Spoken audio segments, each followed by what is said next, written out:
सभी को नमस्कार। मैं राजेंद्र मीणा, राजकीय महाविद्यालय 12 से आज के वीडियो लेक्चर में आप सबका स्वागत करता हूं। स्टूडेंट्स, हम बॉटनी के अंतर्गत बॉटनी में सेकेंड ईयर में पेपर 3 डिस्कस कर रहे थे। उसमें हम सेकेंड यूनिट है उसका अध्ययन हम कर रहे हैं। इसी को आगे बढ़ाते हुए बच्चों, आज हम इस यूनिट सेकेंड में एक नया टॉपिक स्टार्ट करते हैं।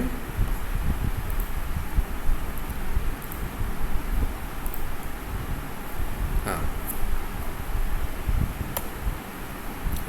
आज का जो टॉपिक है बच्चों हमारा वो है पादपों में शिखर स्वरूप, कैनोपी स्ट्रक्चर्स इन प्लांट्स। ठीक है,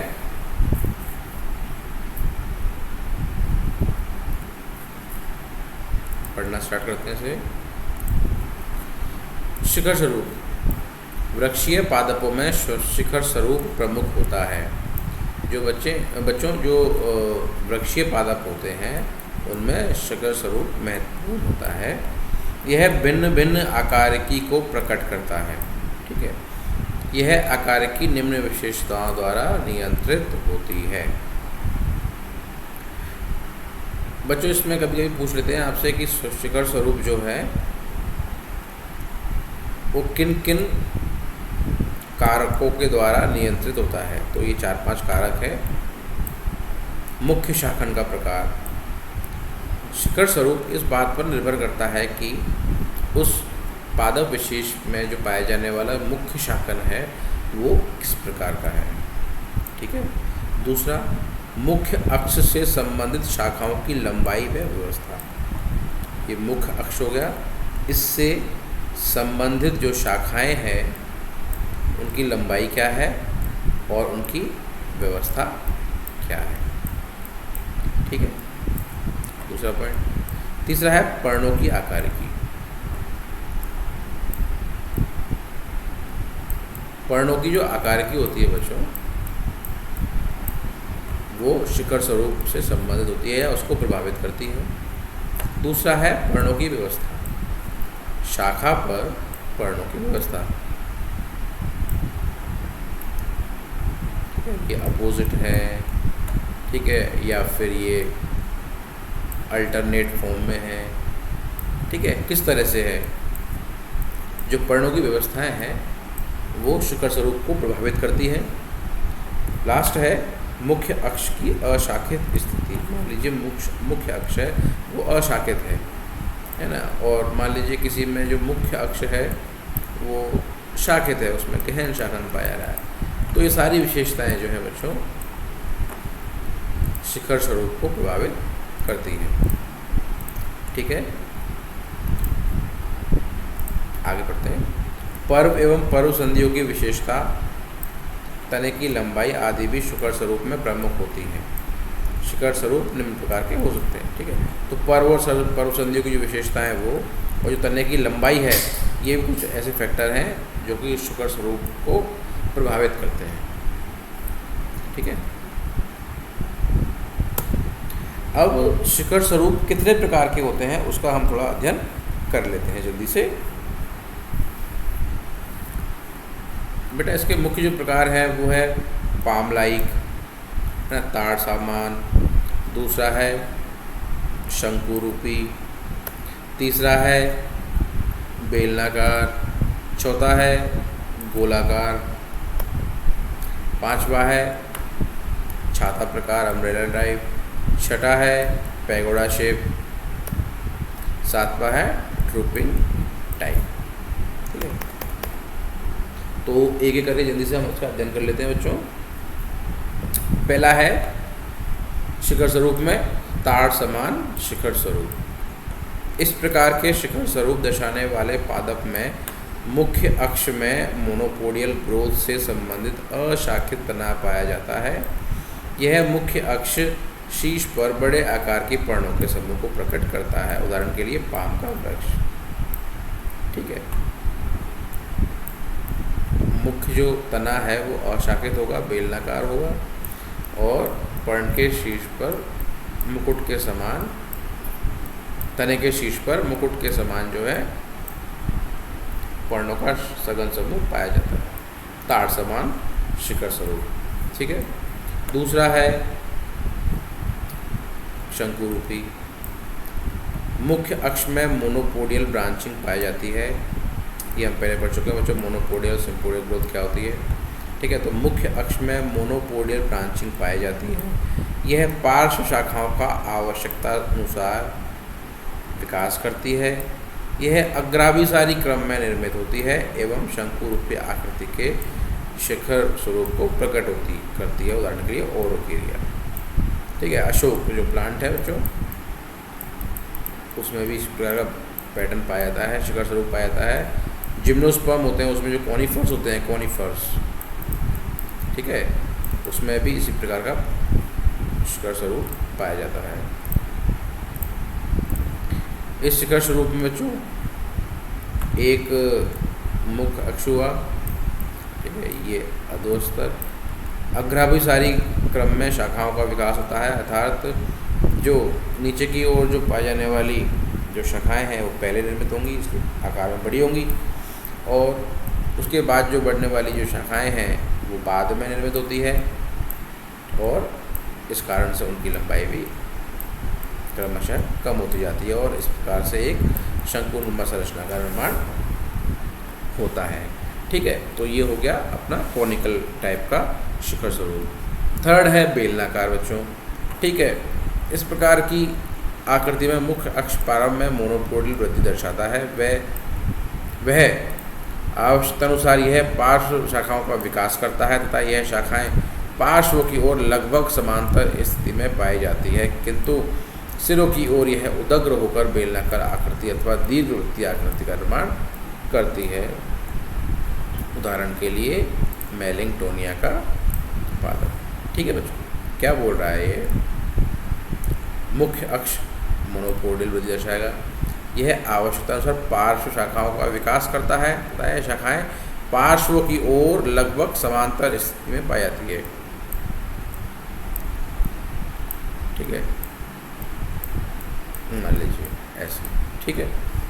किंतु सिरे की ओर यह उदग्र होकर बेलनाकार आकृति का दीर्घवृत्तीय आकृति का निर्माण करती है। ठीक है। मुख्य अक्ष से जो निकलने वाली जो शाखाएं हैं वो लगभग समांतर स्थिति में होती है, लेकिन अपने अंतिम सिरों की ओर ये आके उदग्र हो जाती है। समझ रहे हैं? ऐसे। ठीक है, समझ में आ गया?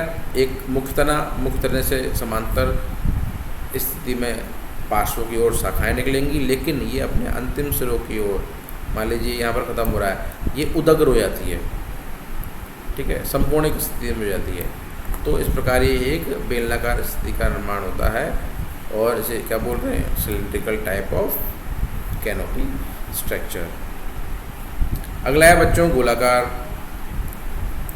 इस प्रकार की स्थिति में मोनोपोडियल अथवा सिम्पोडियल वृद्धि पाई जाती है। इस स्थिति में तने की कुछ ऊंचाई से शाखाओं का निर्माण होता है तथा यह शाखाएं पुनः शाखित हो जाती है। इनके पुनः शाखित होने से शीर्ष पर पर्णों का सघन समूह तथा शाखाओं का सघन समूह निर्मित होता है। यह गोलाकार स्वरूप को प्रकट करता है। उदाहरण नीम का पेड़। ठीक है, नीम का पेड़ आपने देख रखा है बच्चों, और आपको भली भांति ये समझ में आ गया होगा। ठीक है, तने की कुछ ऊंचाई से, ये तना है, इसकी कुछ ऊंचाई से ही इसमें ब्रांचिंग, सघन ब्रांचिंग शुरू हो जाती है। ब्रांच, फिर उसके बाद में उस ब्रांच से भी दूसरी ब्रांच, तीसरी ब्रांच, चौथी ब्रांच निकलती जाती है, और प्रत्येक ब्रांच पर ऑब्वियसली लीव्स पाई जाएंगी। तो एक तनों का और पर्णों का एक सघन गोलाकार रूप विकसित हो जाता है, जिसे हम बोलते हैं round shape canopy structure. Next है अम्ब्रेला टाइप। ठीक है बच्चों,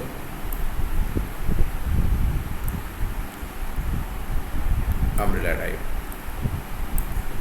इस प्रकार के शिखर में मुख्य अक्ष से आवश्यकता अनुसार शाखन होता है। यह लगभग समान लंबाई की शाखाओं के निर्माण को प्रकट करता है, अतः शीर्ष की ओर छातानुमा संरचना का निर्माण हो जाता है। ठीक है बच्चों, ये है अपना, मान लीजिए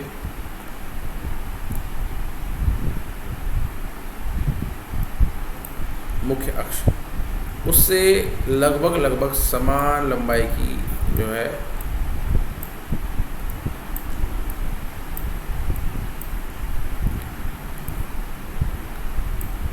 शाखाओं का निर्माण होगा। इस कारण से क्या शीर्ष पे क्या है, एक छातानुमा संरचना का निर्माण हो जाता है। ठीक है, आपको याद रखना है इस प्रकार के स्वरूप में लगभग समान लंबाई की शाखाओं का निर्माण होता है किससे, मुख्य अक्ष से या मुख्य तने से। इस कारण क्या है, जो शीर्ष की ओर है छातानुमा आकृति बन जाती है। उसका उदाहरण याद रखिएगा, थेस्पिसिया पौधे में। अगला है पैगोडा टाइप। इस कंडीशन में मुख्य अक्ष मोनोपोडियल एवं सिम्पोडियल वृद्धि प्रकट करता है। ठीक है, यह पार्श्वीय शाखाओं का सीमित विकास करते हुए विशेष अवस्था दर्शाती है।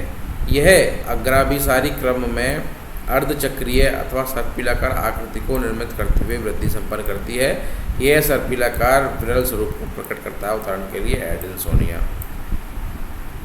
ठीक है बच्चों, मुख्य अक्ष मोनोपोडियल या सिम्पोडियल वृद्धि दर्शाएगा आपका। पार्श्वीय शाखाओं का निर्माण होगा।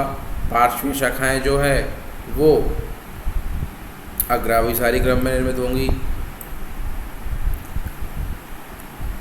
और निर्मित होकर एक सर्पिलाकार या अर्धचक्र का निर्माण करती हैं। देखिए, अर्धचक्र का निर्माण कर रही है।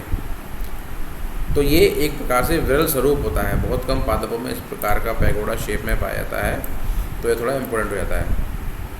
मुख्य अक्ष में सिम्पोडियल या मोनोपोडियल ग्रोथ मिलेगी। उसके बाद में जो ब्रांचेस निकलेंगी वो अग्राभिसारी क्रम में निकलेंगी, लेकिन एक विशिष्ट पैटर्न को दिखाएंगी जिसके द्वारा कि क्या होगा, सर्पिलाकार अथवा अर्धचक्रीय आकृति निर्मित हो गई। ठीक है, तो इस प्रकार इस विशिष्ट कंडीशन के द्वारा जो कैनोपी स्ट्रक्चर या शिखर स्वरूप निर्मित हुआ उसे हम क्या बोलते हैं, पैगोडा प्रकार का शिखर स्वरूप। लास्ट है बच्चों ड्रूपिंग पैटर्न। इस प्रकार के स्वरूप में मुख्य अक्ष से संबंधित शाखाएं निलंबी अवस्था में पाई जाती हैं। ठीक है, ये जो मुख्य अक्ष है इससे जो निकलने वाली शाखाएं निलंबी अवस्था में पाई जाएंगी, नीचे की तरफ लटक जाती हैं। ठीक है, इस प्रकार के शिखर स्वरूप में मुख्य अक्ष से संबंधित शाखाएं निलंबी बहुत इंपॉर्टेंट है, निलंबी अवस्था में पाई जाती है। यह शाखाएं समानांतर या उदग्र स्थिति के स्थान पर अधो स्तर की तरफ झुकी हुई पाई जाती हैं। ठीक है, ये अधो स्तर है। ठीक है, ये शाखाएं हैं, तो इनकी टेंडेंसी क्या होती है, अधो स्तर की तरफ झुकने की। ठीक है, ओके। तो इस प्रकार का जो शिखर स्वरूप है ड्रूपिंग पैटर्न कहलाता है। इसका उदाहरण आप याद रखिएगा, कैलीस्टीमियन जो प्लांट है उसमें इस प्रकार का शिखर स्वरूप पाया जाता है। ठीक है, इसमें इम्पोर्टेंट क्या बच्चों, आज के लेक्चर में क्या इम्पोर्टेंट है, शिखर स्वरूप क्या होता है, दूसरा शिखर स्वरूप को प्रभावित करने वाले कौन कौन से पॉइंट है, ये पॉइंट है 5-7 पॉइंट है। इसके अलावा कितने प्रकार के होते हैं, फार्म टाइप हो गया, कॉनिकल टाइप हो गया, बेलनाकार प्रकार, गोलाकार प्रकार, छाता प्रकार और पैगोडा प्रकार और ड्रूपिंग पैटर्न। ठीक है बच्चों,